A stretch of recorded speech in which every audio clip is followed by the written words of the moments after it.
Hello everyone, welcome to my loft here on September 16th, 2025, Rusty Blackwood, and it's been a while since I've done a video. In fact, I'm sure you all were beginning to think that something happened to me or whatever, but I mean, life is life, and I had to get a different computer, and so I upgraded to Windows 11, and of course I'm learning that. Now it's not too much different than Windows 10, but there are some things that are different, the way they work, and so I'm back, and I thought that I would bring an update for all of you because it's been so long since I have done a video, and so as I say, when I do these videos, I just fly by the seat of my pants, and I don't follow a script or anything. Sometimes I think I should, but it helped to keep me on track, probably a little bit better than it seems to be.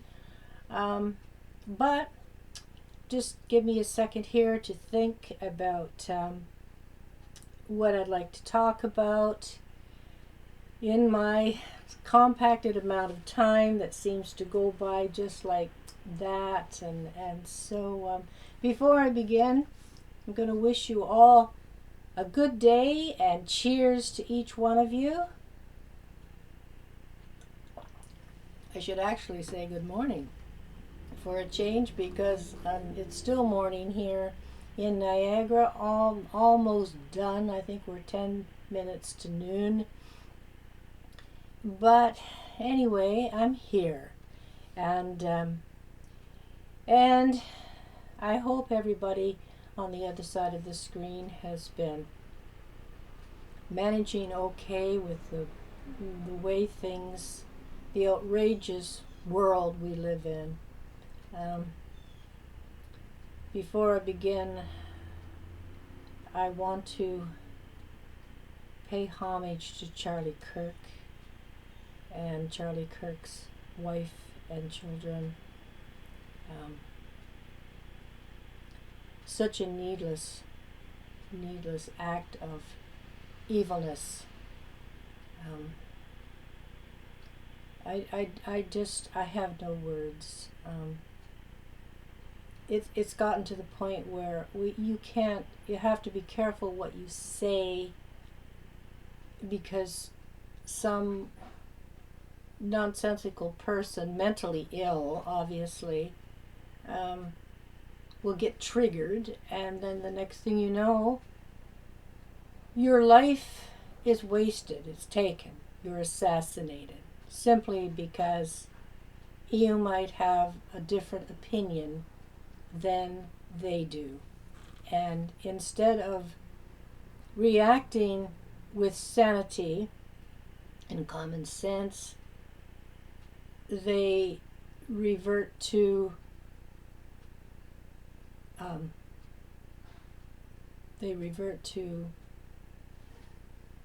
well, with what happened to Charlie. I don't understand it. And for me, I am a Christian, and I am sure I sin every day, and I pray every day. And I ask for forgiveness every day, and I pray for those who mean a lot to me, and I pray for those who need God's guidance so badly.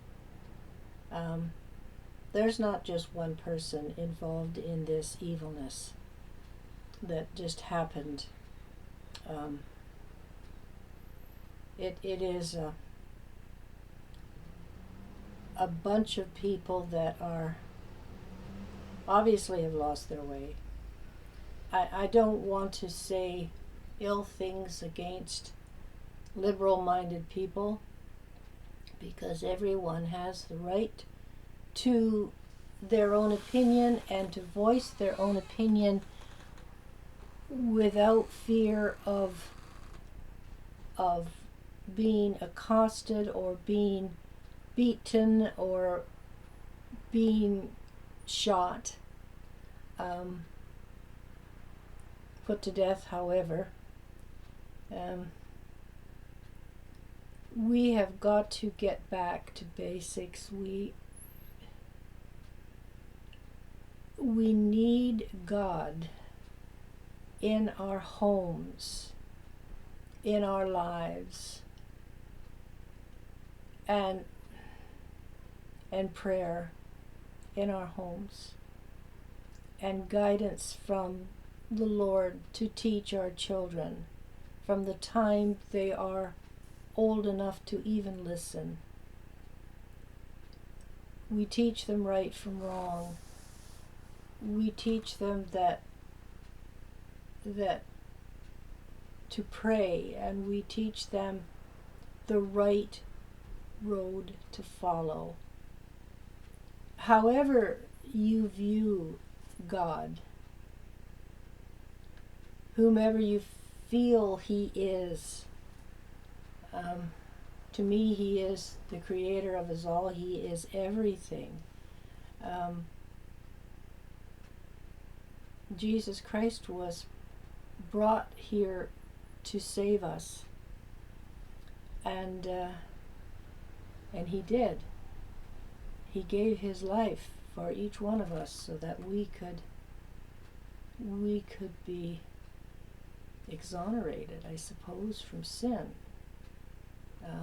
But how many people actually stop and think about that? Say hello to George. He's here in his usual tail into everything. Now go. Or you're going to get the water bottle after you go. Away you go. You can say hello, and then away you go. So,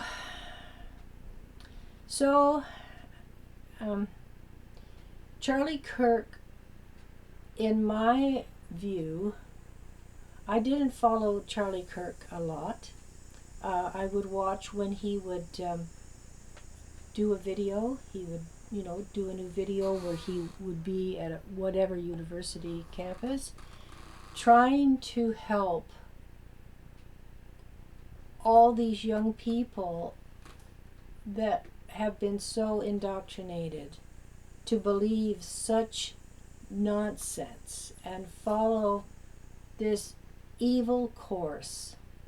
And he did it with facts. He could back up everything he spoke about, whether it was Bible verses, or whether it was political, or whether it was just basic common sense. And it is so badly needed, because common sense and right from wrong begin in childhood. And you need proper direction. You need to have guidance from your parents and from your teachers and from your pastors, and hopefully it will all end up resulting in someone who uses their brain and thinks things through, stops and thinks before they run their mouth of what they're saying, what they're accusing, and basically just what they're doing. And we have got to get back to basics. Common sense has got to prevail. And the liberals of today are not the liberals of my youth. In my view, there was nothing wrong with proper liberalism, trying new things, maybe thinking outside the box. within reason. But I don't know what happened to them. Because this liberalism of today, it's like a sickness. Well, basically, it's the devil. These people are weak. And the devil preys on that, and they listen to him, and they follow him, and now everybody can see where it has come. I am a conservative woman. I've always been primarily a conservative woman. I can even remember in my youth, in my 20s, thinking along liberal paths. But as I say, the liberals of my youth were not this cult today. But I found my path a long time ago. I tend to even be libertarian. I tend to even go to that, especially in our province of Ontario, which is supposed to be a conservative government here.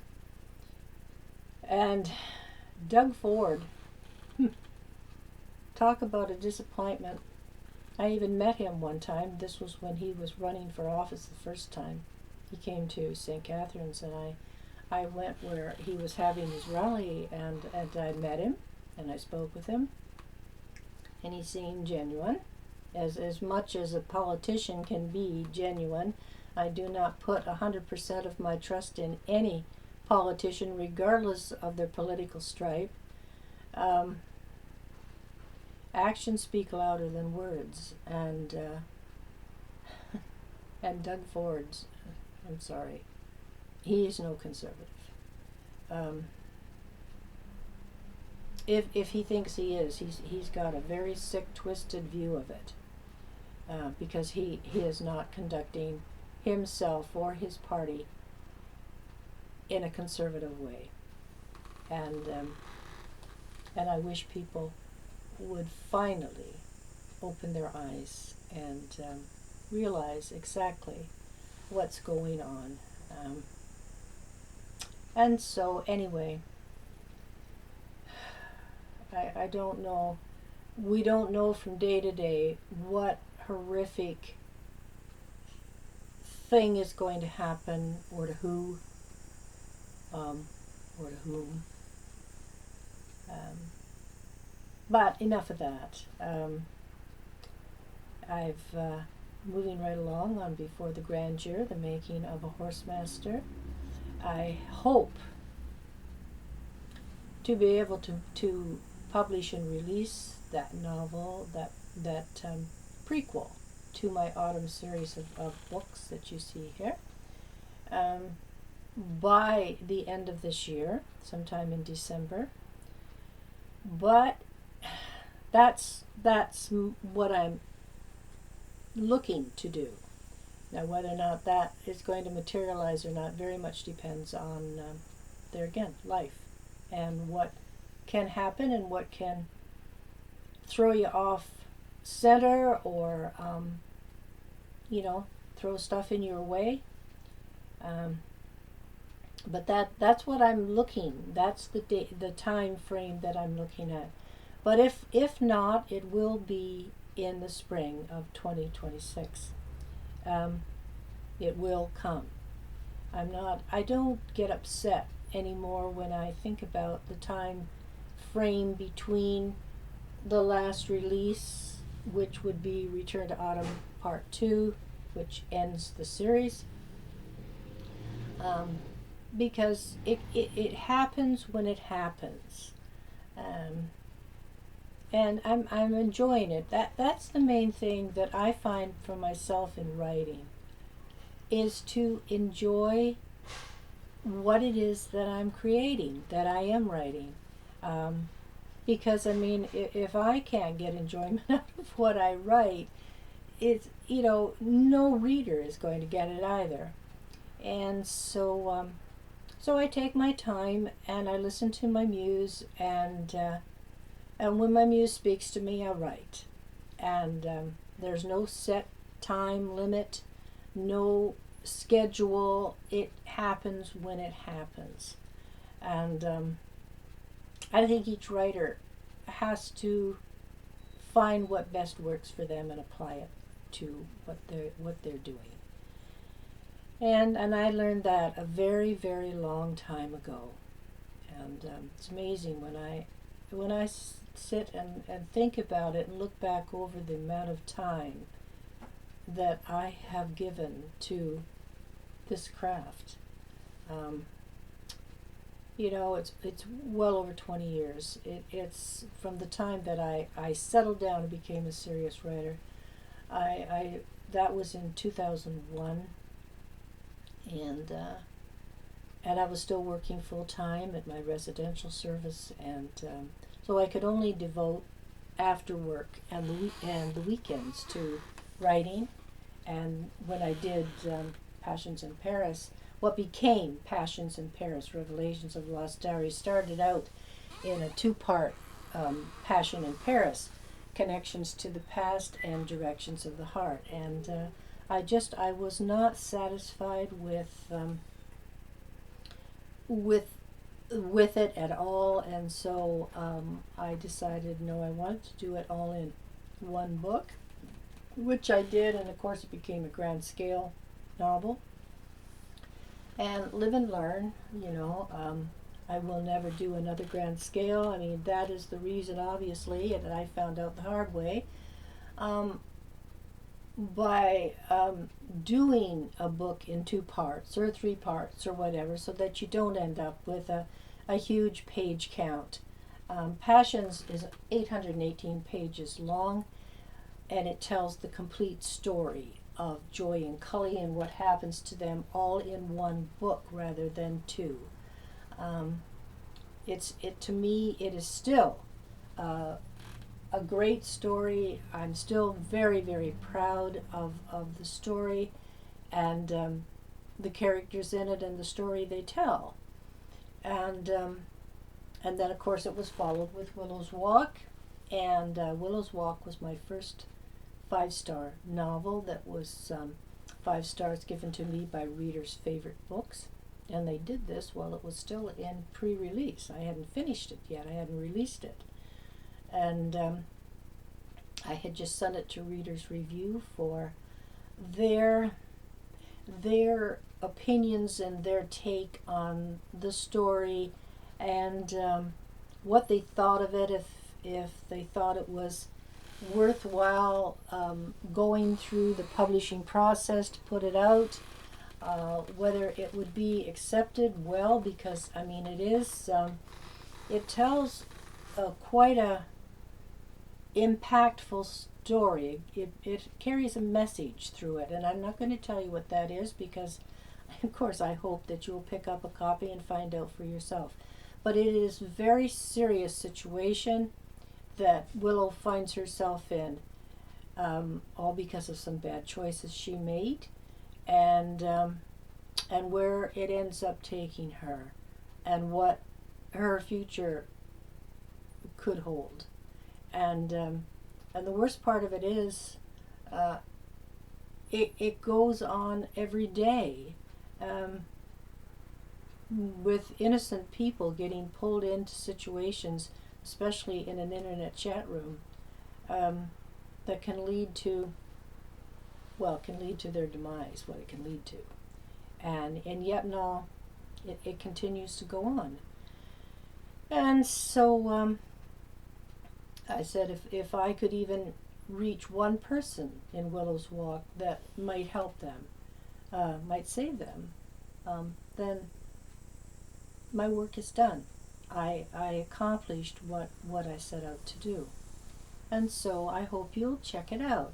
And as I say, Reader's Favorite, they enjoyed it. They gave me great feedback. They gave me 5 stars. And and so I published it. And of course, I have submitted.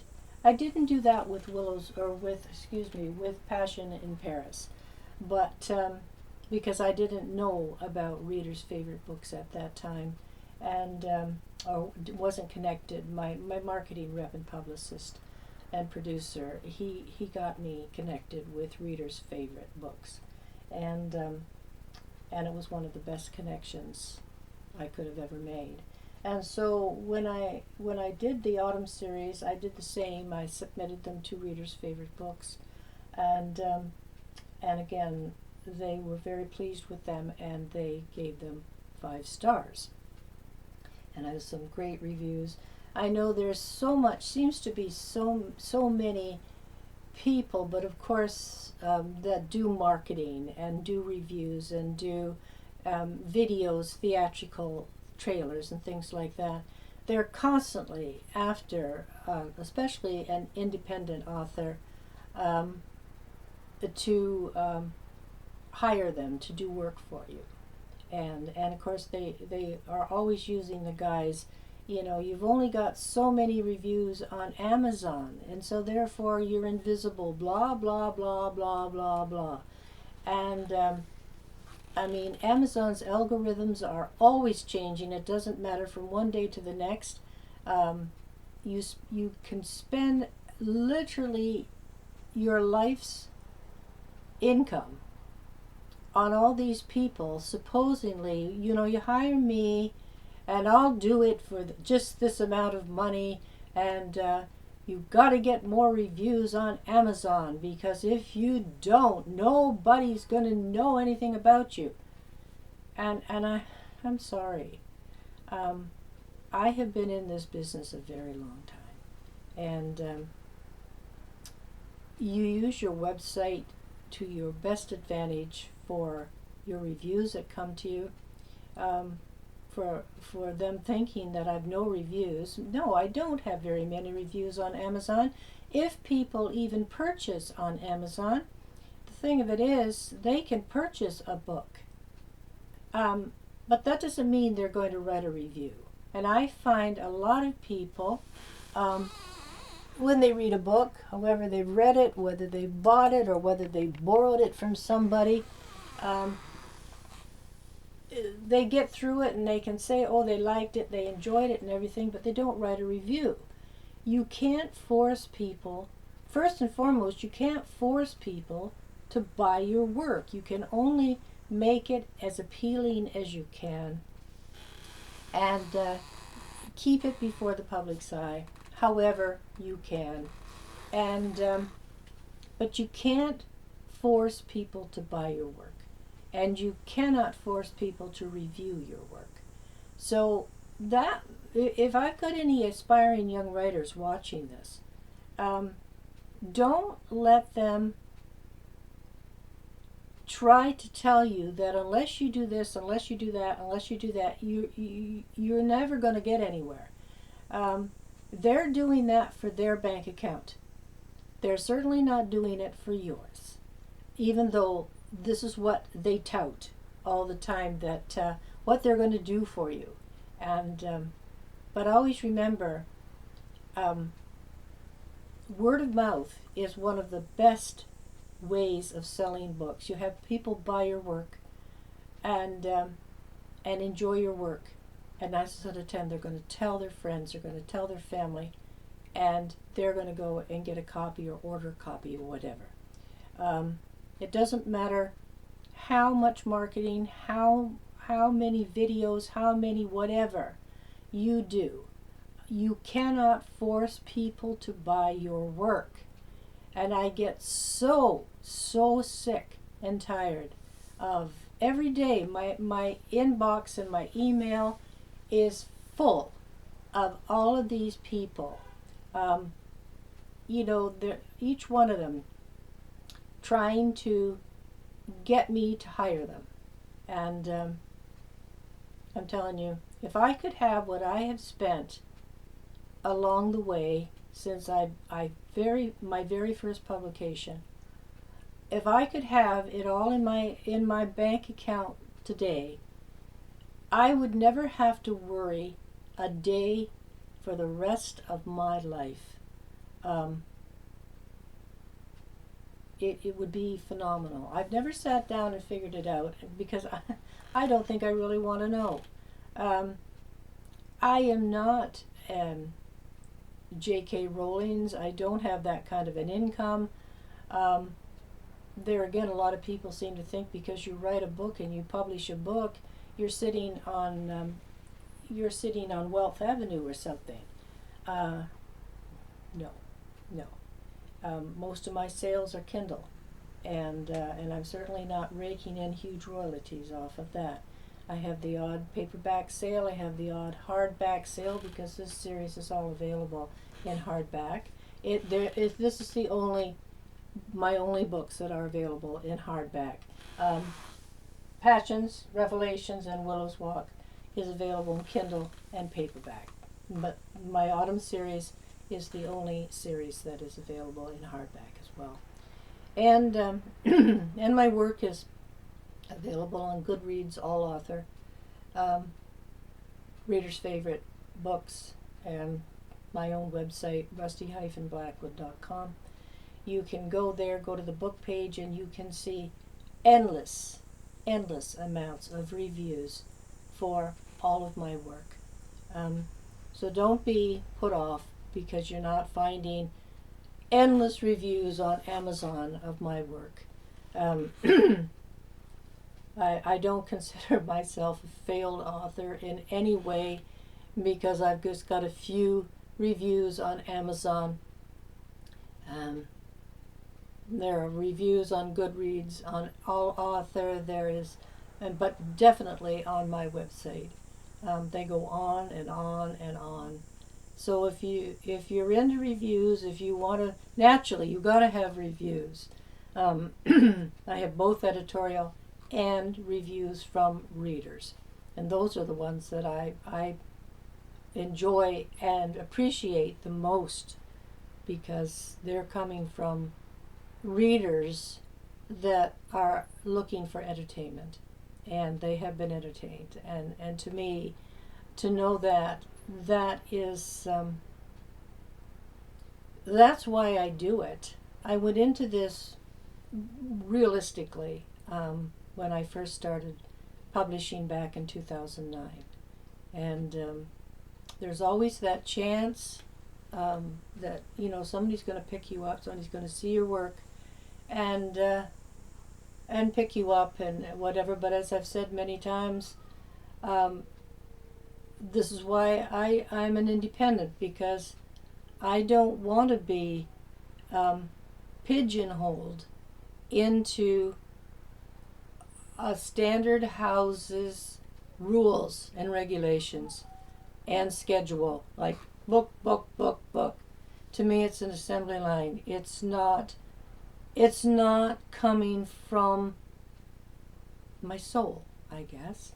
And so I've followed this path since 2009, and I have a good presence online, and so that I guess is that. And for those who like to know what I'm wearing, I didn't do a modeling stint before this because I just didn't feel like it. I'm not really feeling the best today, so I'm kind of taking it easy. My grandson, my only grandson, I have 3 great-grandsons, but my only grandson is getting married this Saturday, and I am over the moon, happy for him. He's waited a long time to find the right one, and she is lovely, and he's going to marry her this Saturday.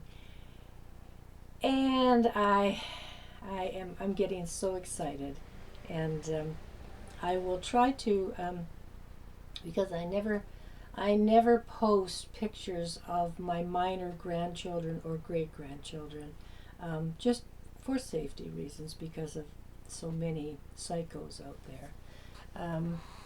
So I will try to make sure that I post a picture of my outfit, my dress, and what I'm wearing to his wedding, and for y'all to see. And today I'm just wearing a gold satin shirt with black leather pants, as you can see. There we go. There's my feet. And I'm just not in the mood today to get up and walk around. And so it is what it is. And there's the 30-minute mark, and moving onward. It just never seems to fail. I don't know. I'm just glad I got back to be able to do another video for you, so that at least you know I'm still breathing,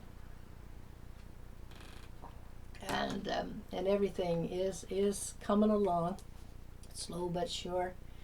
And when I get back, and I'm not gonna give you all a time limit or frame when I'm gonna be back. I'll be back hopefully soon, and get this wedding behind me, because I've been helping where I can, and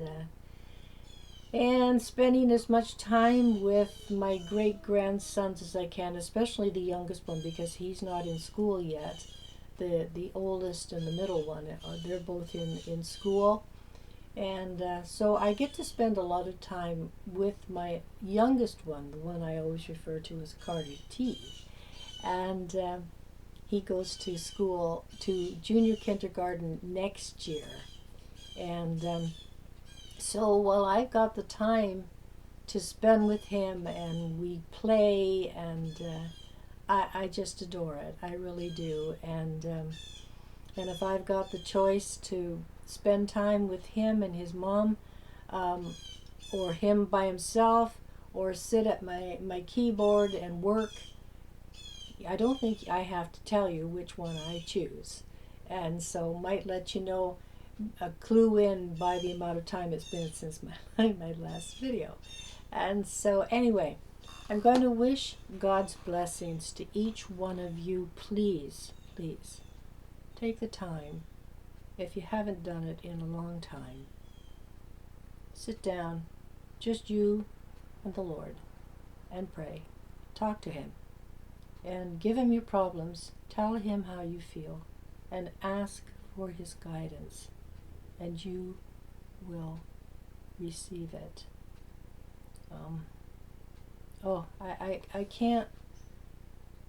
I can't emphasize enough. Turn off the mainstream media, because I've told you so many times, you're not being told the truth. You're just being told a pack of lies, because this is their way of, this is the devil's way of controlling, and controlling people, and people that give in, and weak-minded, or no backbone, or whatever. Because it's not easy to walk a decent, common sense path, but for the sake of your soul, and for your family, please give it a try. And I'm telling you right now, you won't be sorry. So I will be back when I'm back, and hopefully soon. We're going into the fall right away soon, and not spending so much time outside when it starts to get cold. I've got to get my gardens winterized, and so it gives me a little bit more free time as well.